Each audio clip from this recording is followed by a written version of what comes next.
نہیں، P T I میں جانے کے بعد انہوں نے آپ کو صوبائی صدر بنایا، صوبائی آرگنائزر بنایا، معاون خصوصی بنایا. آپ واحد شخص تھے جن کے پاس معاون خصوصی کا عہدہ بھی تھا، صوبائی وزارت بھی تھی. تو پی ٹی آئی میں جانے کے بعد آپ کی عزت بڑی نہیں، خدا نخواستہ کم ہوئی؟ میں تو یہی فیل کر رہا ہوں معذرت کے ساتھ. جب آپ 2015 میں، آپ کو یاد ہوگا کہ جب میں شمولیت کی تھی تو آپ سے بھی میں نے ریکویسٹ کی، وہاں آپ کو بلایا تھا.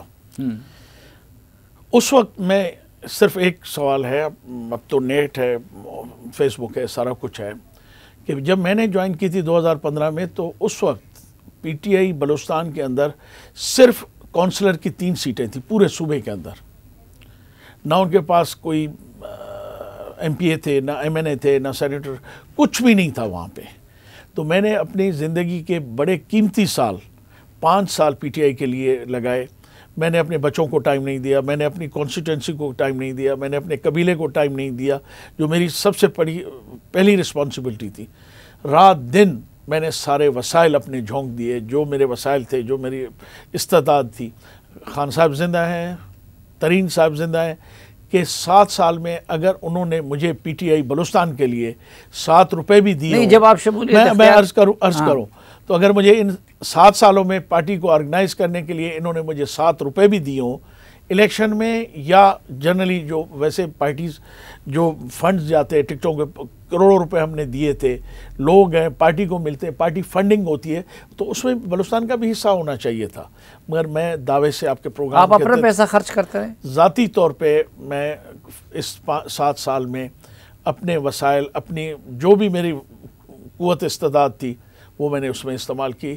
اور خان صاحب کے جتنے جلسے ہوتے رہے اس میں ایک کوئٹے کے علاوہ، کوئٹے کا بھی 50% میں نے دیا تھا اور 50% ہم نے ریکویسٹ کی تھی لوگوں سے کہ وہ دیں. اب وہ کتنا ہوا اس کا مجھے کچھ علم نہیں ہے.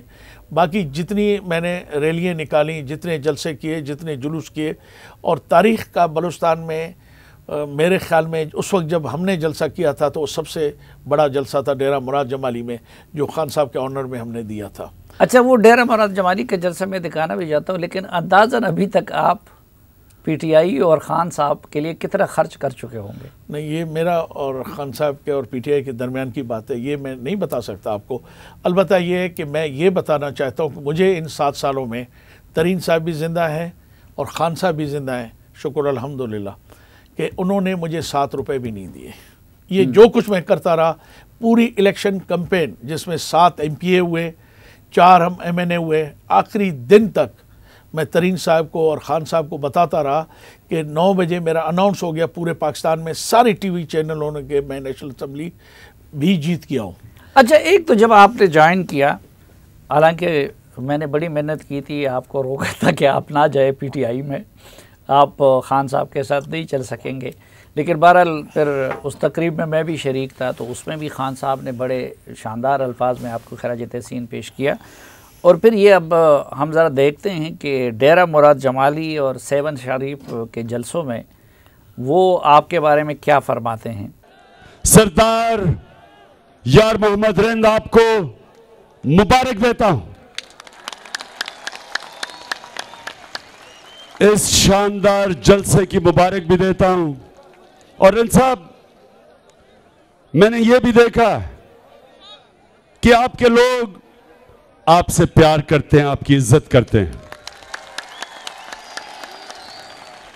میں سردار رند کو خاص طور پہ ان کو مبارک دینا چاہتا ہوں کہ یہ ہیں تو ہمارے بلوچستان کے صدر، لیکن انہوں نے ادھر آ کے یہ آرگنائز کیا اور زبردست قسم کا کیا.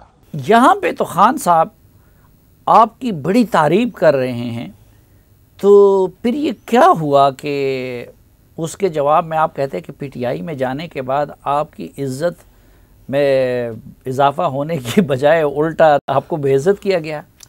دیکھیں، میں عرض کروں آپ کی خدمت میں، صرف یہ نہیں، ایک ہم نے ریلی اسی درمیان نکالی تھی 7 شریف، اور آپ کو پتہ ہوگا کہ وزیر اعلیٰ بلوچستان، وزیر اعلیٰ سندھ مراد علی شاہ کا وہ حلقہ ہے اور گھر بھی اس کا ہے.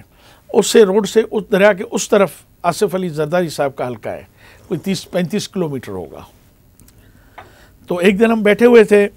آپ کا قبیلہ اور جائیداد تو سندھ میں بھی جی میرا قبیلہ صرف سندھ میں نہیں پورے پاکستان میں ہے، اور میں نواب شاہ کا بہت پرانا زمیندار ہوں کہ جہاں یہ کینال سسٹم بھی نہیں آئے تھے تو میرے پردادا کی اس وقت سے ہماری وہاں زمینیں ہیں. تو زرداری صاحب بھی ہمارے نیبرنگ جو ہیں زمیندار ہیں، اور سیون شریف میں تو ہمیں کوئی 300 سال سے ہمارا خاندان وہاں ہے. یہ تو پھر جب برٹش گورنمنٹ آئی اور جب سیون شریف میں بھی آپ نے ان کے لیے اتنی بڑی ریلی نکالی اور انہوں نے اتنی تعریفیں کی، تو میں کہتا ہوں کیا ہوا کہ پھر آپ کو انہوں نے جواب دیا؟ پھر یہ ہوا کہ خود ہم ایک دن بیٹھے تھے بنی گالہ میں، تو خان صاحب نے شکایت کی ترین صاحب سے کہ دیکھیں یار یہ الوی اس وقت جب میری کمپین عروج پہ چل رہی ہے، مطلب ایک سلسلہ چل پڑا ہے، تو مجھے بغیر بتائے وہ امریکہ چلے گئے، تو یار کہیں سندھ میں کوئی ایک جلسہ بھی کروائیں. تو میں بھی سن رہا تھا، ان کے ساتھ بیٹھا ہوا تھا ادھر بنی گالہ میں ان کے آفس میں. تو اپنے ترین صاحب نے کہا کہ سر اس وقت سردار ہند کے علاوہ آپ کو سندھ میں کوئی اور جلسہ نہیں دے سکتا، تو آپ مہربانی کریں سردار ہند کو کہیں کہ وہ آپ کے لیے جلسے کا ارینجمنٹ کریں. تو انہوں نے میری طرف دیکھا، میں نے کہا یار دیکھیں بات سنیں سر، میرا ان کے ساتھ بہت پرانا تعلق ہے، خاندانی تعلق بھی ہے، ذاتی تعلق بھی ہے آصف زرداری کے. میں نواز شاہ میں تو نہیں نکال سکتا، البتہ یہ میں کر سکتا ہوں کہ میں آپ کا جلسہ سیون شریف میں آپ کو دوں. تو ایک تو وہ ہوا. ایک دفعہ الوی صاحب آج بھی شکر الحمدللہ زندہ ہیں. جب ہم نے ریلی نکالی تو کوئی 25-30 کلومیٹر، ایک طرف وہ سیون شریف میں تھی اور دوسری طرف وہ مورو کا اپنا یہ وہاں پہ پل ہے اس کا دریائے سندھ کے اوپر، وہ قاضی احمد جاتا ہے وہاں تک ہماری ریلی، ہم وہاں تھے اور آخر اس کی 25-30 کلومیٹر لمبی ریلی تھی. تو یہ لفظ تھے آپ کے صدر الوی صاحب کے کہ سردار ہند صاحب جلسے تو ہم نے خان صاحب کے بڑے بڑے دیکھے، مگر پوری تاریخ میں پی ٹی آئی کی اتنی بڑی ریلی ہسٹری میں کبھی نہیں ہوئی ہے. تو وہ ریلی ہم نے سیون شریف سے نکال کے نواز شاہ تک لے گئے، آصف صاحب کے گھر تک. اچھا، تو کئی آپ نے پیسہ خرچ کیا، آپ نے ان کے لیے بڑے جلسے کیے، بڑی محنت ترلے سے وہ آپ لائے تھے. جب آپ شمولیت اختیار کر رہے تھے تو انہوں نے بڑے شاندار الفاظ میں آپ کو خراج تحسین پیش کیا تھا، پھر صوبائی صدر آرگنائزر بنا دیا. لیکن آپ کہتے ہیں کہ اس کے بعد انہوں نے آپ کو کوئی لفٹ نہیں دی. تو کہیں وجہ یہ تو نہیں ہے کہ آپ ظاہری بات ہے سردار تھے، صاحب وسائل ہے، اور خان صاحب کو جو ہے نا یہ امیروں سرداروں اور اس کی بجائے تو وہ عام آدمی کو آگے لانا چاہتا تھا، تو اس لیے بعد میں آپ کو آپ کی سرداری کی وجہ سے، آپ کی دولت کی وجہ سے انہوں نے قاسم سوری جیسے عام لوگوں کو آگے کیا اور آپ کو پیچھے کیا. یہ تو ان کے منشور کے مطابق نہیں لگتا. بالکل صحیح ہے، حقیقت ہے. مجھے یاد ہے کہ جب میں جوائن کر رہا تھا تو مجھے بہت سارے لوگوں نے کہا تھا کہ آپ جس مقصد کے لیے جا رہے ہیں، بلوچستان کے لیے جا رہے ہیں، اپنی عزت کے لیے جا رہے ہیں، تو وہ آپ کو چیز وہاں نہیں ملے گی. اور واقعی جب تک خان صاحب پاور میں نہیں آئے تھے ہمیں بہت رسپیکٹ دیتے تھے، بہت ہماری بات بھی سنتے تھے، اور بہت ہمیں کبھی بھی انہوں نے ہمیں ان کے ساتھ ٹائم ملنے کے لیے یا مشاورت کے لیے یا وقت کے لیے. مگر آہستہ آہستہ جیسے پاور میں جس دن آئے ہیں اس کے بعد ہم نے دیکھا کہ نہیں، ان کا رویہ بہت چینج ہو گیا. اور پھر دوسری بات جو سب سے بڑی بات تھی وہ یہ ہے کہ ان کو مخالفت وہ سننا نہیں چاہتے، وہ رائے کسی کی سننا نہیں چاہتے. وہ سمجھتے ہیں کہ پی ٹی آئی انڈیویجولی ذاتی ان کی پارٹی ہے، اس میں کسی کو رائے دینے کا یا ان سے مشاورت کرنے کا ان کا حق نہیں بنتا. وہ جو فیصلہ کرنا چاہیں، کسی پارٹی سے کسی سے مشاورت ضروری نہیں. لیکن اگر ایسی بات ہوتی تو پھر قاسم سوری جیسے عام لوگوں کو انہوں نے اتنے بڑے منصب کیوں دیے اور اتنی بڑی عزت کیوں دی؟ اس لیے کہ وہ ان کی طبیعت کے مطابق تھے. وہ جو چیزیں خان صاحب کو اچھی لگتی ہیں وہ قاسم سوری جیسے لوگ ہی پرووائڈ کر سکتے، ہم نہیں کر سکتے. کیا اچھی لگتی ہیں؟ بہت ساری چیزیں میں اس وقت تو نہیں بات کہہ سکتا، مگر خان صاحب کے لیے میں کیا کہوں، جو کچھ اب میں مثلاً میں کوئی وضاحت آپ کے پروگرام میں نہیں دے سکتا. بہرحال قاسم جیسے لوگ ان کو بہت اچھے لگتے ہیں، اور ان کو وہ لوگ اچھے لگتے ہیں جو جا کے ٹی وی پروگرام میں بیٹھیں، میڈیا میں بیٹھیں، اگلوں کو بے عزت کریں، ان کو 2 گالیاں دیں اور خود 2 گالیاں سن کے واپس آ جائیں. ہمارا تو خاندان، ہماری جو اسٹیٹس ہے، جہاں ہمارے جو ہمیں اللہ نے مقام دیا ہے، نہ ہم خود کسی کے ہاتھ سے بے عزت ہونا چاہتے ہیں، نہ کسی کو بے عزت کر سکتے ہیں. لیکن تو خان صاحب یہ کو وجہ یہ چیز لگی، بہت بری لگی، اور آہستہ آہستہ ہم ان سے دور ہوتے گئے. ہم نے ہر جگہ ان کو پروٹیکٹ تو کیا، ہر جگہ ان کو کوئی مقام ایسا نہیں آیا کہ ہم نے خان صاحب کو پروٹیکٹ نہیں کیا ہو بلوچستان میں. اب تو سارا دن بلوچستان میں گالیاں پڑتی ہیں، کوئی ان کو جواب دینے والا بھی نہیں ہے. کسی میں اتنی اخلاقی جرت ہی نہیں ہے بلوچستان میں کہ کسی بلوچ سردار نواب کو یا کسی بڑے آدمی کو وہ جواب دے سکے. ہم نے تو ان کو ہر مقام پہ کیا، مگر وہ جس مقام پہ چاہتے تھے کہ ہم ہر وقت بیٹھ کے ان کی جی حضوری کریں، ہر وقت ان کو ہم خوش رکھیں، ہر وقت ان کی میرے خیال میں میرا اسٹیٹس، میری ذات، میرا خاندان مجھے اجازت نہیں دے سکتا. میں قربانی تو دے سکتا ہوں، میں ان کے لیے خون دے سکتا ہوں، مگر میں ان کے لیے اٹھا کے ٹیشو پیپر کا ڈبہ ایک جگہ سے اٹھا کے دوسری جگہ نہیں رکھ سکتا. کہیں ایسا تو نہیں ہے کہ سب سے بڑے قبیلے کا سردار ہونے کے ناطے آپ کا اپنا غصہ اور اکڑ بھی ہے، اور خان صاحب بھی پاپولر ترین لیڈر اور سیلیبریٹی ہونے کی وجہ سے تو دونوں کا اکڑ اتنا تھا کہ آپ ایک دوسرے کے ساتھ نہیں چل سکتے؟ میرے خیال میں اگر سچ کہیں تو حقیقت یہی ہے، کیونکہ خان صاحب کو وہ جو کچھ اپنے کو سمجھتے ہیں حقیقت ایسا نہیں ہے. بدقسمت یہ ہے کہ وہ بڑے آدمی پہ ان کو غصہ نہیں آتا. آپ کے ایجنسیز ہیں، ادارے ہیں، ان پہ کبھی ان کو غصہ نہیں آتا. اون جیسا غریب یا اس جیسے 2-4 اور لوگ ان کے غصے کے نظر ہو جاتے ہیں. وہ یہ سمجھتے تھے کہ میں، اور دیکھیں جو ان کے اوپر حالات تھے، یہاں جب دھرنا ہوا میں 3000 لوگ لے کے بلوچستان آیا تھا اسی اسلام آباد شہر میں، اپنے خرچے پہ. 7,000 روپے ایک آدمی کا خرچہ تھا، 3,000 کرایہ ہے بلوچستان کا نصیر آباد سے یہاں تک اور یہاں سے واپسی تک، اور 1,000 رستے کا خرچہ. تو ہم نے کسی نہ کسی طریقے سے کوشش کر کے ان کو یہاں تک ہم لے آئے. پہلی بات، میرے 2-2 3-3 بیٹے ساتھ تھے. میں نے پوری زندگی کبھی بھی، ہم باپ بیٹوں نے کبھی بھی ایک جگہ ایک جہاز میں بھی سفر نہیں کیا، نہ بائی روڈ ہم نے کیا. میں اپنے 3 بیٹے لے کے آیا تھا. ایک دوسری بات، جب رائے میں جلسہ ہوا تھا، خان صاحب رات کو خود 1 بجے آ کے انہوں نے دیکھا میں 9,000 آدمی، 9,000 کچھ 100 بندے، کیونکہ مجھے ایک بندے کو بٹھانا تھا، بائی روڈ لانا تھا کہ ٹرینوں میں ہم لے آئے، ویگنوں میں ہم لے آئے، ہم بسوں میں لے کے آئے کہ کہیں ہمیں رکاوٹ نہ ہو. رات کو خود خان نے آ کے وہ جلسہ اپنی آنکھوں سے دیکھا. لیکن کہیں ایسا تو نہیں ہے کہ جن قوتوں کی طرف آپ نے اشارہ کیا، اب جب کہ خان صاحب پہ مشکل وقت آ گئے ہیں، اور کچھ لوگ کہتے ہیں کہ جی اسی طرح ایک پیج نہیں رہا، تو 3 سال تک آپ بھی خاموش تھے اور اب کسی کے اشارے پہ جو ہے اب استعفیٰ بھی دے رہے ہیں اور خان صاحب کے خلاف بولنے بھی لگے ہیں. خان صاحب خود اس چیز کے گواہ ہیں کہ انہوں نے مجھے کہا کہ کچھ قوتیں آپ کو پسند نہیں کرتی، وہ آپ کو چیف منسٹر بنانا نہیں چاہتی، اس لیے میں تمہیں چیف منسٹر، اگر تم بن بھی گئے تو تمہیں فائدہ نہیں ہوگا، تم چیف منسٹری چلا نہیں آج سے سکتے. پہلے پچھلے 3 سالوں میں آپ نے اپنی ان شکایت اور ناراضگی کا کبھی اظہار کیا خان صاحب کے سامنے؟ کئی دفعہ مگر ان کو اس کے بعد پھر ہم سے ملنے کا ٹائم بھی نہیں تھا، بہت کم ٹائم دیتے تھے. ایک دفعہ ہم جام صاحب کے اگینسٹ، ہم پوری پارٹی تھا پارلیمانی، ہمارا جو گروپ تھا ہم سارے اگینسٹ تھے، تو خان صاحب تشریف لا رہے تھے کوئٹے، تو ہم نے کہا ہم چیف منسٹر ہاؤس میں آپ سے نہیں ملیں گے. اچھا، آپ نے جام کا ذکر کیا تو جام کمال کے معاملے پہ بھی بات کرنی ہے، سردار یار محمد رند سے قدوس بزنجو کے معاملے پہ کرنی ہے، اور بھی سردار صاحب سے یہ بھی جاننا ہے کہ معاون خصوصی کا عہدہ تو چھوڑ دیا، تو کیا وہ پارٹی بھی چھوڑ رہے ہیں؟ ان سب سوالوں کا جواب لیکن ایک وقفے کے بعد.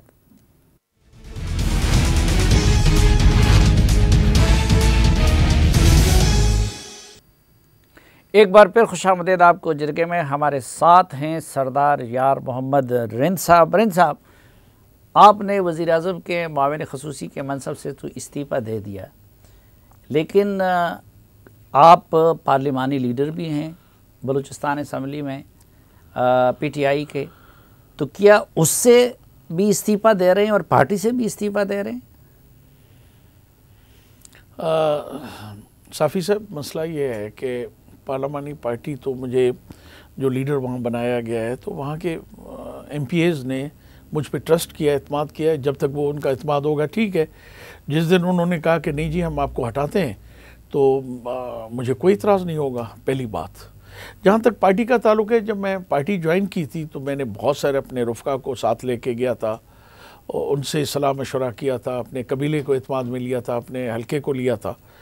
تو میں اکیلا یہ ابھی پارٹی چھوڑنے کا فیصلہ نہیں کر سکتا. البتہ اگر جو میں نے کچھ دن پہلے انٹرویو میں کہا تھا کہ اگر میں پارٹی کے لیے میں نے محسوس کیا کہ میں بوجھ بن گیا ہوں تو شاید پھر خاموش ہو کے میں اپنا استعفیٰ بھی دے کے گھر چلا جاؤں. یعنی پھر پارٹی بھی چھوڑ جائیں گے؟ شاید. میں اس صورت میں جب میں اپنے لوگوں سے مشاورت کروں گا، کیونکہ یہ میرا اکیلا فیصلہ نہیں ہوگا. میرے حلقے کے لوگ ہیں، میرے دوست ہیں، میرا قوم ہے، قبیلہ ہے، جن کی مشاورت سے میں نے پارٹی میں آیا ہوں. دوبارہ میں ان سے مشاورت کروں گا کہ اب مجھے کیا فیصلہ کرنا چاہیے. دیکھتے ہیں کہ اب آگے چل کے خان صاحب کا اور اس پارٹی کا کیا رویہ ہمارے ساتھ ہوتا ہے. اچھا، خان صاحب پہ مشکل وقت آیا تو آپ ان کو چھوڑ رہے ہیں. آپ جام کمال کے شروع دن سے مخالف تھے، لیکن جام کمال پہ مشکل وقت آیا تو آپ ان کے ساتھ جا ملے اور ان کے کابینہ کو بھی جوائن کیا. تو یہ کھلا تضاد کیوں ہے؟ سلیم صاحب، آپ نے منسٹری کی بات کی اور ابھی ریزائن کی بات کی. شاید آپ بہتر میرے بارے میں جانتے ہوں کہ میں ایجوکیشن کا منسٹر تھا اور ایجوکیشن کے 2 پورٹ فولیو تھے میرے پاس، ہائر بھی اور سیکنڈری بھی. اور بلوچستان کا سب سے بڑا بجٹ اس وقت ایجوکیشن کا تھا، یہ جو ابھی بجٹ پاس ہوا ہے سب کا. میں پورے بلوچستان میں ایک تعلیمی انقلاب لانا چاہتا تھا، ایک ریولیوشن لانا چاہتا تھا. جام صاحب کو ہم نے اعتماد میں لیا، اسٹیبلشمنٹ کو ہم نے اعتماد میں لیا، ان کی خدمات ہم نے حاصل کی. لاسٹ مومنٹ پہ مجھے یقین تھا کہ صبح بجٹ کے اندر وہ میرا پروجیکٹ آ رہا ہے. تو جب میں صبح بجٹ ہم بیٹھے، پی ایس ڈی بی کی بکس آئی، میں ڈھونڈتا رہا تو مجھے کہیں نظر نہیں آیا. تو میرا اسٹاف باہر بیٹھا تھا تو میں نے چٹ لکھ کے بھیجی کہ بھائی مجھے بتاؤ کہ کون سے پیج پہ ہمارا والا پروجیکٹ ہے. تو وہاں سے جواب آیا کہ جی جام صاحب نے رات اس پروجیکٹ کو ڈراپ کر دیا ہے. میرے خیال میں تاریخ میں بہت کم لوگ ایسے ہوں گے یا ایسے ہوئے ہوں گے واقع پاکستان میں، خاص طور بلوچستان میں تو مجھے نظر نہیں آتا. اگلے دن میں نے اپنی اسپیچ میں ریزائن کر دیا کہ مجھے اس منسٹری کی ضرورت نہیں ہے جہاں میرے ویژن، میری سوچ کو قتل کر دیا جائے. نہیں، آپ نے ریزائن کیا، پھر ہماری خواہش یہ تھی کہ جام صاحب کو ہٹا دیں. پورا میچ بھی جاری رہا، بالکل جام ٹکراتے رہے. لیکن جب جام پہ مشکل وقت آیا، جب جام پہ تو رند نے اس کو تھام لیا. جام کو رند نے تھام لیا. تو میں کہتا یہ کیا ہوا؟ میں عرض کروں آپ کی خدمت میں، کیونکہ جام صاحب 3 دفعہ میرے گھر پہ چل کے آئے تھے اور میں ایک بلوچ سردار ہوں. جب میں کسی سے کمٹمنٹ کرتا ہوں کہ بس ٹھیک ہے جام صاحب میں اب آپ کی مدد کروں گا، تو فوراً بعد اس پہ برا وقت آیا تو میں بحیثیت رند سردار میرا فرض بنتا تھا کہ میں اس کے برے وقت میں کھڑا رہوں. میں خان صاحب کے برے وقت میں بھی آپ نے دیکھا کہ میں نے اس وقت اس کو جوائن کیا جب کوئی اس کے اچھے وقت نہیں تھے. آپ کو پتہ ہے یہ الزامات لگتے رہے ہیں کہ کچھ طاقتیں ان کو یہاں سپورٹ بھی کرتی رہیں، مگر بلوچستان میں پی ٹی آئی کو نادیدہ قوتوں نے سپورٹ نہیں کی. پہلی دفعہ زندگی میں مجھے بزور بازو مجھے ہروایا گیا نیشنل اسمبلی کے اندر. آپ اٹھا کے وہ قوت سپورٹ نہ کرتی تو قاسم سوری میں نہیں بن سکتے تھے. اس لیے کہ 26,000 پاؤں کے انگوٹھوں کے نشان ہیں. مگر مجھے یقین ہے کہ میرے جیسا فیصلہ سپریم کورٹ نہیں کرے گی جو میرے ساتھ انہوں نے کیا تھا. کہ جب پچھلے ٹینور میں مجھے الیکشن ہرایا گیا تو میں سپریم کورٹ میں، جب الیکشن میں صرف 2 مہینے رہ گئے تھے تو سپریم کورٹ نے میرے حق میں فیصلہ دیا تھا اور کہا تھا کہ دوبارہ نئے الیکشن کرائیں. تو مجھے امید ہے 3 سال گزر گئے اور میں اتنی بڑی. تو آپ کو بھی ٹریبیونل کے فیصلے سے اتفاق ہے کہ قاسم سوری جینوللی نہیں جیتا ہے؟ بالکل نہیں جیتا ہے. وہ جس طرح سے جیتا ہے وہ پوری دنیا کو پتہ ہے. میں ٹھیک ہے میرے پارٹی کا وہ کینڈیڈیٹ ہے اور میں نے اس کو سپورٹ کیے اور اس طرح کی سپورٹ کی ہے کہ شاید عمران خان نے بھی اس کو نہ کی ہو. مگر جب بات انصاف کی آتی ہے، جب بات اصولوں کی آتی ہے، تو پھر میں یہ کہوں گا کہ یہ بھی زیادتی ہے کہ وہ 3 سال سے یہاں ڈپٹی اسپیکر بن کے بیٹھا ہوا ہے اور ایسے وہاں پہ کام کر رہا ہے بلوچستان کے اندر جو پارٹی کے لیے باعث شرمندگی ہو رہے ہیں. تو پھر کیسے جیتا تھا؟ ایک طرف آپ کہتے ہیں کہ بلوچستان میں ان قوتوں نے پی ٹی آئی کو سپورٹ نہیں کیا تھا. کیونکہ آپ کو پتہ نہیں ہے کہ 3 مہینے الیکشن بننے سے پہلے باپ کیسے بنی تھی. اور وہ اس باپ کیسے پاور میں آئی تھی، وہ اقتدار میں کیوں آئی تھی. اب وہ بہت سارے لوگ ہیں، انشاءاللہ زندگی رہی تو وہ بھی بیٹھ کے کبھی آپ سے پورے کرداروں کا بھی آپ کے سامنے ذکر کریں گے. اچھا، باپ کی طرف آتے ہیں تو باپ کے جام کمال کو جب رخصت کرنے کا فیصلہ کس نے کیا، اور پھر آپ کے وزیر اعظم عمران خان نے جب قدوس بزنجو کے حق میں اپنا ووٹ ڈال دیا تو آپ نے قدوس بزنجو کو کیوں سپورٹ نہیں کیا، اور آخری وقت تک پھر آپ جام کمال کے ساتھ کیوں کھڑے رہے؟ میں نے کہا کہ میں جس فیملی سے اور جس خاندان سے تعلق رکھتا ہوں، میں اللہ سے یہی دعا مانگتا ہوں کہ اللہ میری آخری دن تک میری زبان کا اور میرا بھرم رکھنا، کیونکہ میں کمنٹ کر چکا تھا جام کمال کے ساتھ. تو میں نے فیصلہ کیا کہ میں جام صاحب کے ساتھ کھڑا رہوں. جب قدوس بزور بازو پھر لایا گیا، اور ماشاءاللہ میں نے پہلے بھی اس دن اپنے جلسے میں بھی کہا تھا کہ پہلے بلوچستان کے ساحل اور وسائل بکتے تھے، زمینیں بکتی تھیں، ٹھیکے بکتے تھے، نوکریاں بکتی تھیں. اس دفعہ 3.5 ارب روپے کے اندر ہماری بلوچستان کی حکومت نیلام کی گئی. تو میں اس نیلامی کا حصہ نہیں بننا چاہتا تھا. نہیں، یہ بلوچستان کی قدوس بزنجو کی حکومت جو ہے وہ پیسے کے زور سے بنی ہے. ہم نے تو یہی سنا ہے، اور جو ہمیں نظر آ رہا ہے وہ یہی ہے. نہیں، آپ نے تو اماؤنٹ بھی بتا دی نا. جی ہاں، میں تو آپ کو بتا رہا ہوں کہ 3.5 ارب میں گننے میں شامل نہیں تھا، ڈیلنگ میں شامل نہیں تھا، مگر بلوچستان کے ایک بچے کے منہ پہ یہی ایک بات ہے کہ اس دفعہ کچھ اسلام آباد کی بعض شخصیات نے قدوس بزنجے صاحب کے ساتھ ڈیل کر کے ان کو حکومت حوالے کی ہے. تو اور آج جو صورتحال ہے اس وقت صوبے کے اندر، وہ میں کہتا ہوں کہ اس سے بدتر. کس نے کس پہ خرچ کیے؟ قدوس بزنجو نے؟ قدوس بزنجو کے ساتھ یہ ڈیل ہوئی تھی کہ آپ کو ہم چیف منسٹر بناتے ہیں، آپ 3.5 ارب روپے ہمیں کما کے دیں گے. اور وہ ابھی جس طرح جابز بک رہی ہیں، جس طرح یہاں پہ 100 ڈیمز کو جس طرح آتے ہی سب سے بڑا ایک جو چنک تھا نا، وہ 100 ڈیمز کا تھا. اور آپ کو پتا ہوگا کہ میں نے باقاعدہ آ کے میڈیا پہ آ کے کہا تھا کہ 3 کانٹریکٹرز ایسے ہیں جو یہاں سینٹ میں بیٹھے ہوئے ہیں، اور ان کے حوالے سے، اور ایک بہت بڑی اہم سیاسی شخصیت ہے، میں اس وقت تو نام نہیں لینا چاہتا، اور اگر زیادہ تنگ کیا گیا تو شاید پھر دوبارہ آ کے ٹی وی پہ میں اس کا بھی بتاؤں کہ اس نے کیا کردار ادا کیا اس سارے مسئلے کے اندر. مگر میں یہ کہوں گا کہ یہ بلوچستان کے ساتھ بہت بڑی زیادتی ہے. اس ناانصافی، اس ظلم کے خلاف میں اس کا حصہ نہیں بنا. میں نے قدوس صاحب کو بتایا تھا کہ میں آپ کی کیبنٹ کا حصہ نہیں بننا چاہتا. یہ ذلت اللہ کسی کو نصیب نہ کرے. میں اس جرم میں آپ کے ساتھ شامل نہیں ہوں. قدوس بزنجو نے آفر کی تھی آپ کو؟ آپ سر بالکل ان کے بندے سارا کہ جی میں آپ کی تو پکی منسٹری، آپ کی ایجوکیشن. میں نے کہا میں ایجوکیشن لینا اپنی جگہ پہ، میں آپ کی کیبنٹ میں بھی نہیں آنا چاہتا، کیونکہ کیبنٹ میں جو کچھ آ کے کرنا پڑے گا، کیونکہ باقاعدہ منسٹریاں بھی کی ہیں نا. 15-20 کروڑ روپے ایڈوانس لے کے ان کو پورٹ فولیو دیے گئے. اور جس طرح اس وقت بلوچستان کی صورتحال ہے، میرے خیال میں بہت بڑا الزام لگا رہے ہیں، اور آپ ایک بہت ذمہ دار شخصیت ہے، آپ پارلیمانی لیڈر ہیں پی ٹی آئی کے، اور آپ کہہ رہے ہیں بلوچستان میں سب کچھ بک رہا ہے. بک نہیں رہا ہے، یہ آپ نے بہت چھوٹا لفظ استعمال کیا ہے. باقاعدہ آکشن ہوتا ہے، کون کیا زیادہ قیمت دیتا ہے، اور تب سارا کچھ یہ ہوتا ہے. ایک مختصر سی بریک، اور اس کے بعد پھر سردار صاحب نے تو مجھے ان سے پوچھیں گے کہ یہ سب کچھ اگر ہو رہا تھا تو پھر عمران خان صاحب نے قدوس بزنجو کو وزیر اعلیٰ بنانے کے اس سارے منہ کو کیسے سپورٹ کیا؟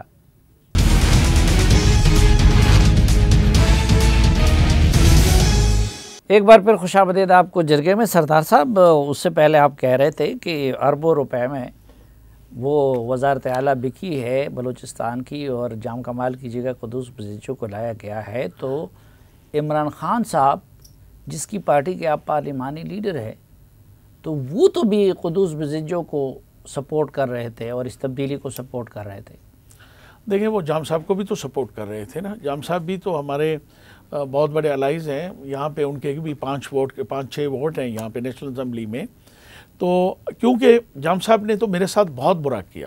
حقیقت یہ ہے کہ مجھے انہوں نے بہت زیادہ ان 3 سالوں میں وہ کیا، مگر کیونکہ وہ بھی ایک بلوچ ہے اور میں بھی ایک بلوچستان کا رہنے والا ہوں، جب وہ میرے پاس چل کے میرے گھر پہ آئے سارے کوئی 20-25 منسٹر اور MPs لے کے کہ مجھ سے غلطی ہوئی ہے اور اب میں چاہتا ہوں کہ آپ میرے ساتھ چلیں، تو میں نے کہا ٹھیک ہے، آپ آ گئے، میرے گھر پہ آ گئے، کیونکہ بلوچ ہماری تاریخ ہے کہ ہم اپنے قتل بھی بخش دیتے اگر کوئی چل کے اس کے گھر کے دروازے پہ آ جائے، مگر وہ ایک بہت برا سمجھا جاتا ہے کہ کوئی کسی کے دروازے پہ چل کے جائے۔ تو جام صاحب کیونکہ میرے تو کل اگر قدوس بھی چل کے آ جائے تو آپ پھر اچھے ہو جائیں گے آپ کے لیے؟ سر نہیں، میرے لیے بالکل اچھے نہیں ہوں گے۔ میں یہ کر سکتا ہوں کہ اگر وہ میرے گھر پہ آ جائیں تو میں یہ کر سکتا ہوں کہ میں اپنی ذاتی چیزیں تو ان کو چھوڑ سکتا ہوں، مگر جو لوگوں کی اور عوام کی وہ میں نہیں بخش سکتا، وہ میں ان کو مجھے امید ہے۔ آپ کو پتہ ہے کہ ابھی میں نے 8 دن دھرنا دیا، میں بلوچستان اسمبلی اور ہائی کورٹ کے درمیان کا جو روڈ تھا اس پہ اتنی دشمنی، اتنی میری سیکورٹی یہ کیا چیک کر رہے ہیں؟ عجیب سچ سلسلہ چل رہے ہیں۔ آپ PTI کے پارلیمانی لیڈر ہیں اور آپ ادھر دھرنے دے رہے ہیں، یہ دھرنا آپ نے کس لیے دیا تھا؟ آپ نے نہیں دیکھا کہ وہ دھرنا جس میں ہزاروں لوگ تھے اور روز آپ کے ٹی وی پہ چلتا تھا؟ مگر مجھے دکھ ایک بات ہے کہ میرے 5 حلقے کے اندر لوگ قتل کیے گئے، نہ جو میرے قبیلے سے تعلق رکھتے تھے نہ میرے تھے، صرف میرے ووٹر تھے، میرے ڈسٹرکٹ سے تعلق رکھتے تھے۔ ان کے 3 آدمی قتل ہوئے، وہ بھی مرنے کے قابل تھے، ان کو 6-6 7-7 گولیاں لگی ہوئی تھیں، وہ بھی ابھی تک بہت زندگی کشمکش میں ہاسپٹلوں میں پڑے ہوئے ہیں۔ ان کا ایک آدمی نہ FIR پہلے داخل ہو رہی تھی، میں اپنے علاقے میں نہیں تھا، میرا بیٹا وہاں پہ گیا، ان کی لاشیں گرمیوں سے سڑ رہی تھی، 100 دن سے زیادہ ان کو ہو چکا ہے۔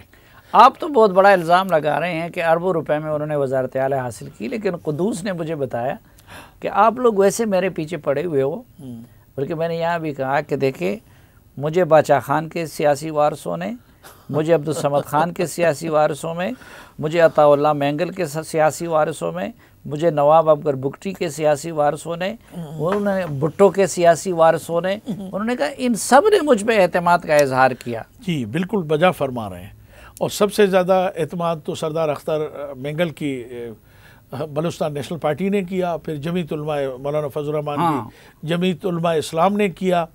آشیرواد تو وہ کہتے ہیں کہ جی ہم مینگل صاحب نے فرمایا کہ میں اس گناہ میں شامل نہیں ہوں، بالکل اختر صاحب اس گناہ میں شامل نہیں ہیں، مگر وہ پارٹی کے لیڈر ہیں، کیونکہ خود وہ MP نہیں MNA ووٹ نہیں ڈال سکتے تھے، مگر پوری پارٹی نے ان کو سپورٹ کیا، مولانا صاحب کی پوری پارٹی نے ان کو سپورٹ کیا۔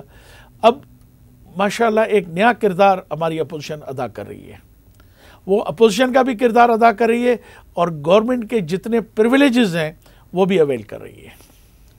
لیکن یہ اس کی وجہ یہ نہیں ہے کہ جام کمال صاحب کے رویے سے لوگ اتنے تنگ تھے کہ انہوں نے اس انتقام میں قدوس بزنجو کو اپنا وزیر اعلیٰ بنایا، اور یہ پیسوں کی ایسی کہانیاں ہیں؟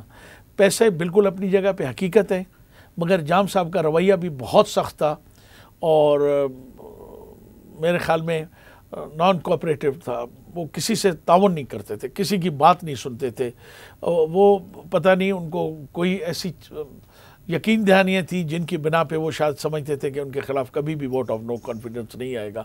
جب لوگوں نے عہد کر لیے، وعدے کر لیے، آپس میں قسم قرآن کر لیے، تو پھر بہت ساری چیزیں ممکن نہ ہو سکی جو ہونی چاہیے تھی۔ ویسے سردار صاحب آپ ناراض نہ ہوں، ایک سخت سا سوال کرنا چاہتا ہوں، آپ جو بلوچستان کے سردار ہیں یا لیڈر ہیں، بڑا رونا دھونا کرتے ہیں کہ جی بلوچستان کو حقوق نہیں مل رہے ہیں، بلوچستان کے حق کے لیے میں نے یہ کیا، بلوچستان کے لیے میں یہ کروں گا وہ کروں گا، لیکن عملاً پھر کرپشن بھی وہاں سب سے زیادہ ہے، وہاں وزارت اعلیٰ بھی بک رہی ہے، وہاں وزارتیں بھی بک رہی ہیں، وہاں پوسٹیں بھی بک رہی ہیں، اور ابھی مثلاً یا پھر ذاتی دوستیاں دشمنیاں آپ کی ہوتی ہیں کہ جام کمال آپ سے ناراض ہیں، آپ ان سے ناراض ہیں، وہ آپ کے گھر آ گئے تو سب کچھ ختم ہو گیا۔ تو میں اس حساب سے عمران خان صاحب یہ کلیم کر رہے ہیں، اور جام کمال بھی اس وقت کہتے تھے کہ جو کچھ بلوچستان کے لیے عمران خان نے کیا کسی اور نے نہیں کیا، اور اب قدوس بزنجو بھی یہ کہہ رہے ہیں، تو اگر بلوچستان کے حقوق ہی آپ لوگوں کا محور اور مرکز ہوتے تو پھر تو آپ کو عمران خان صاحب کا مشکور ہونا چاہیے تھا۔ بہت شکریہ، آپ نے بڑا مشکل سوال نہیں، میرے لیے آپ نے بڑی مہربانی کی کہ یہ آپ نے کوشچن کیا۔ اب دیکھیے گا، ریکارڈنگ دیکھیے گا کہ ڈیرہ مراد جمالی کے جلسے میں انہوں نے ایک بات، میں نے ان سے صرف ایک ہی بات کہی تھی کہ عمران خان صاحب آپ جب پرائم منسٹر بن کے آئیے گا تو اس پورے علاقے کے مقدر کا فیصلہ ہونا ہے، وہ ہے کچھی کینال، جس سے 9,70,000 ایکڑ زمین آباد ہونی ہے۔ آپ مجھ سے پرومس کریں کہ اس سے پچھلی حکومتوں نے صرف اس کو کمانے کا ایک ذریعہ کیا تھا، اور کرپٹ ترین جو پاکستان کے ہسٹری کے مشہور کرپٹ ٹھیکیدار تھے ان کو وہ ٹینڈرز دیے گئے اور ان کا پورا پیسہ مرکز کے اندر چلا گیا۔ تو آپ وعدہ کریں کہ جس دن آپ آئیں گے اس کچھی کینال کو مکمل کریں گے، تو وہ جو ان کی کمٹمنٹس ہیں وہ آپ اس کو دیکھ لیں۔ میں کہتا ہوں کہ آج بھی اگر اپنے عمران خان صاحب میرے کچھی کے بنانے کا اور اس کا آج کام کرنے کا وہ کہہ دیں، میری ناراضگی، میں ایک ایز اے ورکر اس کے اس مشکل وقت میں بھی میں اس کے ساتھ کھڑا ہوں گا، خواہ حالات کتنے بھی برے ہوں، مگر مجھے میرا، کیونکہ میں نے صرف اس لیے ان کو جوائن کیا تھا کہ یہ شخص آئے گا، میری ایک ہی اس کے ساتھ شرط طور پر بلوچستان کی محرومی میں عرض کروں نہیں دور کرنے کے لیے وہ جو کچھ کر رہے ہیں، کیا وہ نواز شریف اور زرداری سے اچھا نہیں ہے؟ میرے خیال میں سر مجھے کیا سمجھ آج تک تو نہیں آئی کہ ایسا کون سا وہ 70 ارب کا جو ہے پروجیکٹ، وہ ساری دنیا کو پتہ ہے کہ کیوں ہوا ہے، وہاں پہ کس مقصد کے لیے شمالی بلوچستان میں وہ جو کہتے ہیں وہ کیا ہوا ہے، اور ان کے ٹینڈرز کس کو ملے اور اس کا عام لوگوں کو کیا فائدہ ہے۔ اگر وہ واقعی 70 ارب روپے لوگوں پہ لگتے مکران کے لوگوں پہ، تو آج مکران کی یہ سچویشن صورتحال کیوں ہوتی؟ اور سب سے بڑی بات یہ ہے کہ 9 لاکھ ایکڑ زمین اگر بلوچستان کی آباد ہو، تو میں آج یہ آپ کے اس پروگرام میں گارنٹی سے کہتا ہوں کہ بلوچستان کی جو آج سچویشن ہے یہ چینج ہو سکتی ہے۔ مگر دوسری بات آپ نے کہا کہ جی آپ لوگ نہیں، اس میں سردار یار محمد رند نہیں ہے، اس لیے تو سردار یار محمد رند کو لوگ ایکسیپٹ نہیں کرتے۔ بہت ساری چیزوں میں آپ بھی خود گواہ ہوں گے کہ سردار یار محمد اس لیے بھی قابل قبول نہیں ہے کہ وہ کرپٹ نہیں ہے، وہ اس لوٹ مار کا حصہ نہیں ہے۔ نہیں دیکھیں، چیئرمین سینٹ کا انہوں نے بلوچستان سے بنایا، ڈپٹی سپیکر انہوں نے بلوچستان سے بنایا، اب بگٹی خاندان کے شاہ زید بگٹی کو وزارت دی، کہتے ہیں سی پیک میں بلوچستان کو ان کا حصہ دلوا رہا ہوں۔ تو بلوچستان کے لیے جو کچھ عمران خان کر رہے ہیں، کیا کسی اور حکمران نے کیا؟ سر بہت کچھ کہہ رہے ہیں، مگر بات یہ ہے کہ یہ بلوچستان میں ہوتے ہوئے ہمیں نظر نہیں آ رہا ہے۔ میں آپ کو عرض کروں خدمت میں، اگر میرا اس وقت پیپلز پارٹی کے ساتھ کوئی تعلق نہیں، ہاں آصف زرداری میرے نیبرز ہیں، ہم نواشہ میں ایک دوسرے کے پڑوسی ہیں، وہ تعلق واسطہ میرا بچپن سے ان کے ساتھ ہے، وہ علیحدہ ہے، دوستی میری علیحدہ ہے۔ اگر بلوچستان کو کسی نے دیا تو وہ واقعی دیا، وہ NFC ایوارڈ تھا، وہ آصف علی زرداری کی اور پیپلز پارٹی کے دور میں بلوچستان کو ملا۔ اس کے علاوہ صرف اور صرف یہ خبروں اور نیوز کے لیے آتا ہے، آن گراؤنڈ وہاں 5% سی پیک میں کہتے ہیں کہ نواز شریف نے حصہ نہیں دلوایا تھا، میں نے خود جام کمال کو تقریر، اور کہتے ہیں عمران خان سر جام کمال صاحب کی تقریریں ہیں نا، نہیں عمران خان سی پیک میں اپنا حصہ نہیں دلوا رہا ہے بلوچستان کو، کیا دے رہے ہیں؟ کیا سی پیک میں آج تک بلوچستان کو کیا ملا ہے؟ کوئی چیز آپ مجھے بتا دیں، آپ سے زیادہ بہتر بلوچستان کو کون جانتا ہے؟ آپ مجھے بتائیں کون سا انڈسٹریل اسٹیٹ بنا؟ اچھا وہاں پہ وفاق میں اتنی زیادہ نمائندگی کسی اور نے دی تھی؟ سر میں آپ کو یہ زبیدہ جلال منسٹر، زین بگٹی منسٹر، صادق سنجرانی چیئرمین، وہ ڈپٹی سپیکر، تو سر یہ جو آپ نے جس کا ذکر کیا زبیدہ جلال کا، وہ باپ کی اس کے پاس منسٹری کا آپ کو پتہ ہے؟ میں آج بھی آپ کو کہوں گا کہ اگر کسی نے بلوچستان کو دیا تو وہ پہلے شخصیت تھی آصف علی زرداری، دوسرا تھا جنرل پرویز مشرف۔ مگر بدقسمت یہ ہے کہ آخر میں ان کے ہاتھ سے وہ کام وہاں پہ ہوئے، نواب بگٹی والا واقعہ اگر وہ پیش نہ آتا تو آج بھی بلوچستان کی تاریخ میں جنرل مشرف کو یاد کیا جاتا۔ تو بہت شکریہ جناب سردار یار محمد رند صاحب ہمیں وقت دے رہے اور ہم سے بات کرنے کے لیے، اس دعا کے ساتھ کہ آپ جہاں بھی رہیں خوش رہیں، اس دعا کے ساتھ کہ بلوچستان امن کا، خوشحالی کا، ترقی کا گہوارہ بنے، آج کے جرگے سے اجازت چاہتا ہوں۔ اللہ حافظ۔